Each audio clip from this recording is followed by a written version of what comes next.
Hi friends, welcome back to my channel. ఈరోజు మనం ఈ వీడియోలో పాలిటీ సబ్జెక్ట్కు సంబంధించిన కొన్ని ఆర్టికల్స్ని ట్రిక్స్ ద్వారా ఎలా గుర్తుపెట్టుకోవాలో తెలుసుకుందాం. పాలిటీ సబ్జెక్ట్లో గుర్తుపెట్టుకోవాల్సిన ఆర్టికల్స్ చాలా ఉంటాయి. అందువలన చాలామంది అభ్యర్థులు చాలా వరకు కన్ఫ్యూజ్ అవుతూ ఉంటారు. కావున మనం ఈ ట్రిక్ని ఉపయోగించి ఆర్టికల్స్ని నేర్చుకుందాం. అలాగే కేంద్ర రాష్ట్రాల యొక్క ఆర్టికల్స్ని ఎలా కంపేర్ చేస్తూ గుర్తుపెట్టుకోవాలో ఈ వీడియోలో చూద్దాం. ఈ ట్రిక్ని +89 ట్రిక్ అంటారు.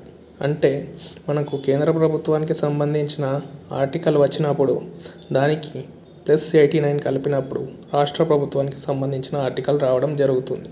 ముందుగా మనం కొన్ని ఆర్టికల్స్ గురించి తెలుసుకుందాం. ఆర్టికల్ 72 అనేది రాష్ట్రపతి క్షమాభిక్షకు సంబంధించినది. ఈ 72కు 89 యాడ్ చేస్తే 161 వస్తుంది. ఆర్టికల్ 161 అనేది గవర్నర్ క్షమాభిక్షకు సంబంధించినది. ఈ ట్రిక్నే +89 ట్రిక్ అంటారు. ఇప్పుడు మనం ఆర్టికల్ 72 గురించి తెలుసుకుందాం. భారత రాజ్యాంగంలోని ఆర్టికల్ 72 భారత రాష్ట్రపతికి ఉన్న క్షమాభిక్ష అధికారాల గురించి వివరిస్తుంది. శిక్ష పడిన ఏ వ్యక్తినైనా క్షమించే లేదా శిక్షను తగ్గించే అధికారం రాష్ట్రపతికి ఉంటుంది. అలాగే భారత రాజ్యాంగంలోని ఆర్టికల్ 161 రాష్ట్ర గవర్నర్కు ఉన్న క్షమాభిక్ష అధికారాల గురించి వివరిస్తుంది.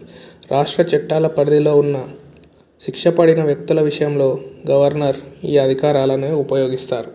అలాగే నెక్స్ట్ ట్రిక్ వచ్చేసి ఆర్టికల్ 74 రాష్ట్రపతికి మంత్రిమండలి సలహా. 74కు 89 యాడ్ చేస్తే 163 వస్తుంది. ఆర్టికల్ 163 గవర్నర్కి మంత్రిమండలి సలహా. వీటి గురించి డీటెయిల్గా తెలుసుకుందాం.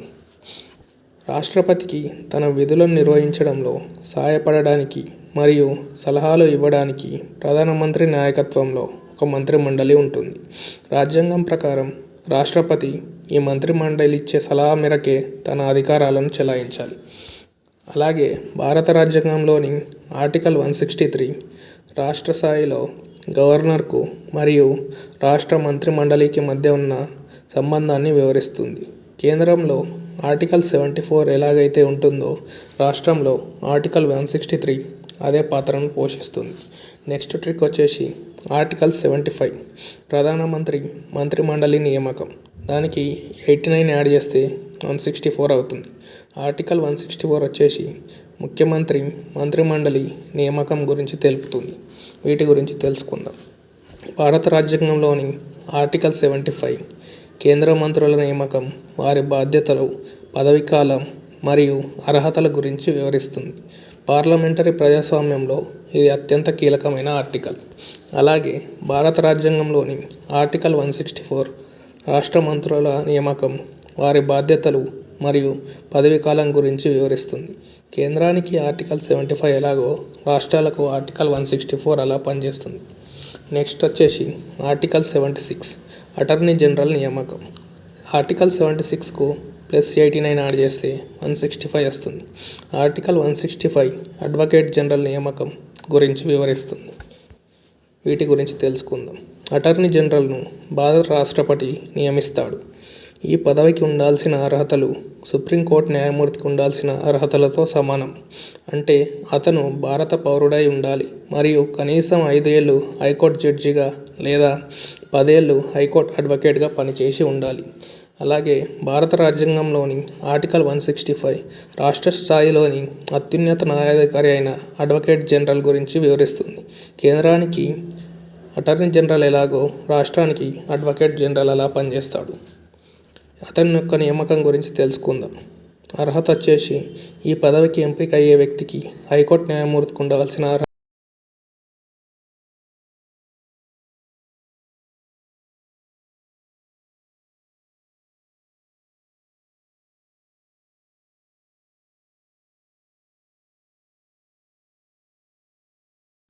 నెక్స్ట్ వచ్చేసి ఆర్టికల్ 77 పరిపాలన రాష్ట్రపతి పేరు మీద జరుగుతుంది అని ఆర్టికల్ 77 తెలుపుతుంది.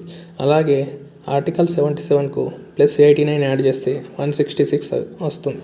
ఆర్టికల్ 166 పరిపాలన మొత్తం గవర్నర్ పేరు మీద జరుగుతుందని తెలుపుతుంది. దీని గురించి డీటెయిల్గా తెలుసుకుందాం. భారత ప్రభుత్వం తీసుకునే ప్రతి కార్యనిర్వాహక నిర్ణయం అధికారికంగా భారత రాష్ట్రపతి పేరు మీద జరగాలి. ప్రభుత్వం చేసే అంతర్జాతీయ ఒప్పందాలైన జారీ చేసే ఉత్తర్వులైన రాష్ట్రపతి పేరుతోనే చెలామణి అవుతాయి. అలాగే భారత రాజ్యాంగంలోని ఆర్టికల్ 166 రాష్ట్ర ప్రభుత్వ కార్యకలాపాల నిర్వహణ గురించి వివరిస్తుంది. కేంద్ర స్థాయిలో ఆర్టికల్ 77 ఎలాగో రాష్ట్ర స్థాయిలో ఆర్టికల్ 166 అదే విధులను నిర్వహిస్తుంది. నెక్స్ట్ వచ్చేసి ఆర్టికల్ 78 ప్రధానమంత్రి రాష్ట్రపతికి మరియు మంత్రిమండలికి సంధానకర్త అని ఆర్టికల్ 78 తెలుపుతుంది. అలాగే ఈ 78కు 89 యాడ్ చేస్తే 167 వస్తుంది. ఆర్టికల్ 167 ముఖ్యమంత్రి గవర్నర్కి మరియు మంత్రిమండలికి సంధానకర్త అని తెలుపుతుంది. భారత రాజ్యాంగంలోని ఆర్టికల్ 78 భారత ప్రధానమంత్రి మరియు రాష్ట్రపతి మధ్య ఉండే సంబంధాన్ని, అలాగే రాష్ట్రపతికి సమాచారం అందించడంలో ప్రధానమంత్రికి ఉన్న బాధ్యతలను వివరిస్తుంది. అలాగే భారత రాజ్యాంగంలోని ఆర్టికల్ 167 రాష్ట్ర ముఖ్యమంత్రి మరియు గవర్నర్ల మధ్య ఉండే సంబంధాన్ని, అలాగే గవర్నర్కు సమాచారం అందించడంలో ముఖ్యమంత్రిగా ఉన్న బాధ్యతలను వివరిస్తుంది. కేంద్రంలో ప్రధానమంత్రికి ఆర్టికల్ 78 ఎలాగో రాష్ట్రంలో ముఖ్యమంత్రికి ఆర్టికల్ 160. నెక్స్ట్ ఆర్టికల్ వచ్చేసి ఆర్టికల్ 79 పార్లమెంటు నిర్వచనం గురించి తెలుపుతుంది. అలాగే 79 + 89 = 168. కావున ఆర్టికల్ 168 అనేది అసెంబ్లీ నిర్వచనం గురించి తెలుపుతుంది. వీటి గురించి తెలుసుకుందాం. భారత రాజ్యాంగంలోని ఆర్టికల్ 79 భారత పార్లమెంటు నిర్మాణం గురించి వివరిస్తుంది. దేశానికి ఒక సర్వోన్నత శాసనసభ ఉండాలని, దాని నిర్మాణం ఎలా ఉండాలో ఇది నిర్దేశిస్తుంది. అలాగే భారత రాజ్యాంగంలోని ఆర్టికల్ 168 రాష్ట్రాలలో శాసనసభల నిర్మాణం గురించి వివరిస్తుంది. దేశంలోని ప్రతి రాష్ట్రానికి ఒక శాసనసభ ఉండాలని ఇది నిర్దేశిస్తుంది. అలాగే నెక్స్ట్ వచ్చేసి ఆర్టికల్ 100 పార్లమెంట్ కోరం గురించి వివరిస్తుంది. 100 + 89 = 189. ఆర్టికల్ 189 అసెంబ్లీ కోరం గురించి వివరిస్తుంది. దీని గురించి డీటెయిల్గా తెలుసుకుందాం. భారత రాజ్యాంగంలోని ఆర్టికల్ 100 పార్లమెంట్ సభలలో ఓటింగ్ ప్రక్రియ, కోరం మరియు సభలో ఖాళీలు ఉన్నప్పుడు పనులు నిర్వహించే విధానం గురించి వివరిస్తుంది. అలాగే కోరం అనగా ఇప్పుడు ఏంటో చూద్దాం. సభా సమావేశం కావడానికి మరియు పనులు నిర్వహించడానికి ఉండాల్సిన కనీస సభ్యుల సంఖ్యను కోరం అంటారు. ఆర్టికల్ 100 క్లాజ్ 3 ప్రకారం సభలో కోరం ఉండాలంటే మొత్తం సభ్యులలో 1/10 వంతు సభ్యులు హాజరు కావాలి. ఉదాహరణకు లోక్సభలో 543 మంది సభ్యులు ఉంటే కనీసం 55 మంది సభ్యులు హాజరైతేనే సభ జరుగుతుంది. భారత రాజ్యాంగంలోని ఆర్టికల్ 189 రాష్ట్ర శాసనసభ మరియు శాసనమండలి సభలో ఓటింగ్ ప్రక్రియ, కోరం మరియు నిర్ణయాలు తీసుకునే విధానం గురించి వివరిస్తుంది. కేంద్రంలో ఆర్టికల్ 100 ఎలాగో రాష్ట్రాల్లో ఆర్టికల్ 189 అలాగే పనిచేస్తుంది. నెక్స్ట్ ఆర్టికల్ వచ్చేసి ఆర్టికల్ 102 పార్లమెంట్ సభ్యుల అనర్హతల గురించి తెలుపుతుంది. అలాగే 102 + 89 191. ఆర్టికల్ 191 అసెంబ్లీ సభ్యుల అనర్హతల గురించి తెలుపుతుంది. వీటి గురించి డీటెయిల్గా తెలుసుకుందాం.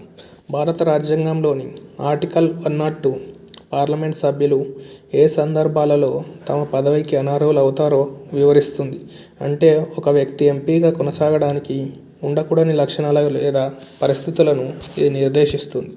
అలాగే భారత రాజ్యాంగంలోని ఆర్టికల్ 191 రాష్ట్ర శాసనసభ లేదా శాసనమండలి సభ్యులు ఏ సందర్భాలలో తమ పదవికి అనర్హులు అవుతారో వివరిస్తుంది.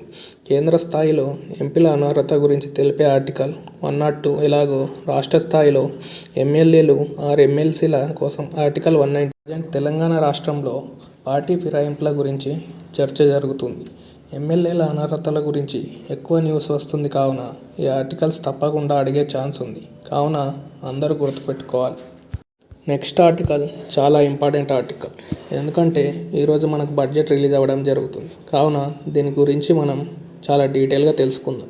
ఆర్టికల్ 110 కేంద్ర ప్రభుత్వం ద్రవ్య బిల్లు గురించి తెలుపుతుంది. అలాగే 110 + 89 199. ఆర్టికల్ 199 రాష్ట్ర ప్రభుత్వం ద్రవ్య బిల్లు గురించి తెలుపుతుంది. దీని గురించి డీటెయిల్గా తెలుసుకుందాం. భారత రాజ్యాంగంలోని ఆర్టికల్ 110 కేంద్ర ప్రభుత్వానికి సంబంధించిన ద్రవ్య బిల్లు గురించి వివరిస్తుంది. పార్లమెంట్లో ప్రవేశపెట్టే బిల్లులలో ఏవి ద్రవ్య బిల్లుల కిందికి వస్తాయో ఇది స్పష్టంగా నిర్వచిస్తుంది. అలాగే ఏదైనా బిల్లు ద్రవ్య బిల్లు అవునా కాదా అనే సందేశం వస్తే లోక్సభ స్పీకర్ తీసుకునే నిర్ణయం తుది నిర్ణయం అవుతుంది. దీనిని ఏ కోర్టులోనూ, పార్లమెంటులోనూ చివరకు రాష్ట్రపతి కూడా ప్రశ్నించలేడు. ద్రవ్య బిల్లును రాజ్యసభకు పంపేటప్పుడు మరియు రాష్ట్రపతి ఆమోదం కోసం పంపేటప్పుడు అది ద్రవ్య బిల్లు అని స్పీకర్ తన సంతకంతో ధృవీకరించాలి. అలాగే ద్రవ్య బిల్లును కేవలం లోక్సభలో మాత్రమే ప్రవేశపెట్టాలి. దీనిని ప్రవేశపెట్టే ముందు రాష్ట్రపతి ముందస్తు సిఫార్సు తప్పనిసరి. రాజ్యసభకు ఈ బిల్లుపై చాలా పరిమిత అధికారాలు ఉంటాయి. రాజ్యసభ ఈ బిల్లును కేవలం 14 రోజులు మాత్రమే తన దగ్గర ఉంచుకోగలదు. ఈలోపు ఎటువంటి నిర్ణయం తీసుకోకపోయినా అది ఆమోదించినట్టుగానే పరిగణిస్తారు. అలాగే వీటిని నెక్స్ట్ వీడియోలో మనం మరిన్ని ఆర్టికల్స్ గురించి నేర్చుకుందాం. మీకు ఈ వీడియో నచ్చినట్లయితే మా యూట్యూబ్ ఛానల్ను సబ్స్క్రైబ్ చేయండి. అలాగే ఈ వీడియోను లైక్ చేయండి.